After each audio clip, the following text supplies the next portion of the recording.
Welcome back to Kalmans Stories, broadcasting from one of the hills over Hebron, trying to remind myself and hope you come along with the ride of God's divine providence in every little detail in our lives.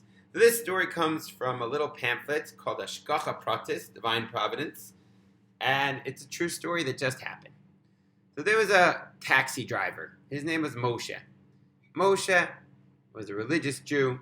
And when he became a taxi driver, he took upon himself two commitments. Number one, he would always make sure to learn the Torah that he took upon himself every single day.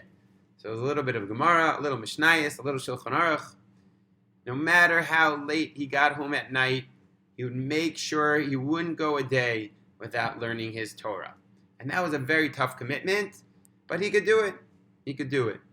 The second commitment Moshe made was even harder. Moshe took upon himself, he was not going to work on Erev Shabbos. And late Shabbos afternoon, past midday, he wasn't going to work. Because that's the time when ideally a Jew should be preparing for Shabbos.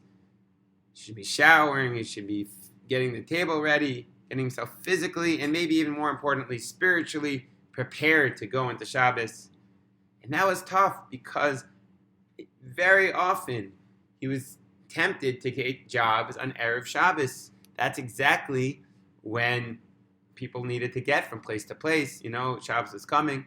So that's exactly prime time for taxi cabs. But Moshe stood strong. He told his customers, don't call me, when Shabbos, Erev Shabbos, it's not worth your time. And thus it was. Parshas Vayigash, just a few weeks back, Moshe gets a call to pick a family up from the airport at 10:30 in the morning. Moshe figures, why not? 10:30 is still pretty early, and it's way before midday, and he should be able to pick them up, take them to where they need to go. I mean, it's a little cutting it close, but hopefully all will go smoothly, and he'll still be able to get home on time. So he gets to the airport, he's there at 10:30, and they're running late. 10:30, 10:45, 11. You know how it goes sometimes. There are delays in the airport. More than 2 hours pass. He's still waiting. Till finally, the family rolls in to the taxi. Moshe explains to them, listen, I've been waiting here for 2 hours, and it's going to cost a little bit extra. After all, anyway, it's Erev Shabbos. And they totally understand, no problem. And he says it's going to be 600 shekel. Great. They get there, and then one of the family members says, can you take me to Modi'in Elite?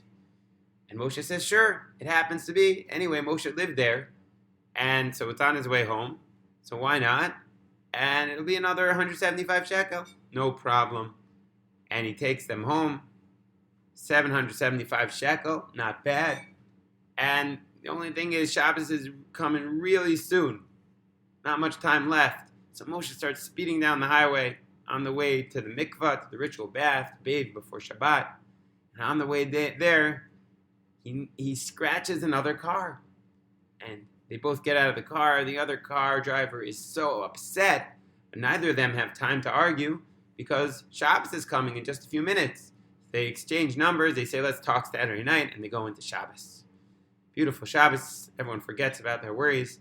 Saturday night, they call each other up. And Moshe says, well, I have a guy in one of these Arab villages. Why don't we go there? He'll give us a good deal. And the man on the other side says, are you crazy during this time period? No way. So Moshe goes to another friend of his, a Jewish guy, who gives him a deal. Instead of 800 shekel, 700 shekel to fix up the scratch. Great. Moshe's on his way home, and he gets a puncture or a flat tire. He says, oh no, not my day. Calls another buddy, gives him another deal. 75 shekel later, he's on his way home, gets home, and it hits him.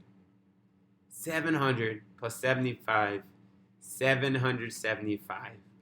Unbelievable. He opens up his book of Psalms, his Tehillim. He says, Mizmor LeTodah, thank you Hashem. Because he had just witnessed an incredible, unbelievable fulfillment of the Shulchan Aruch. Shulchan Aruch, the code of Jewish law, teaches that any money you make late Erev Shabbos, you're going to make it in one way and you're going to lose it another way. You're not going to see any real blessing that comes from it. So no point in working. With Moshe's own eyes, exactly the money he made, 775 shekel, he lost that almost immediately, 775 shekel.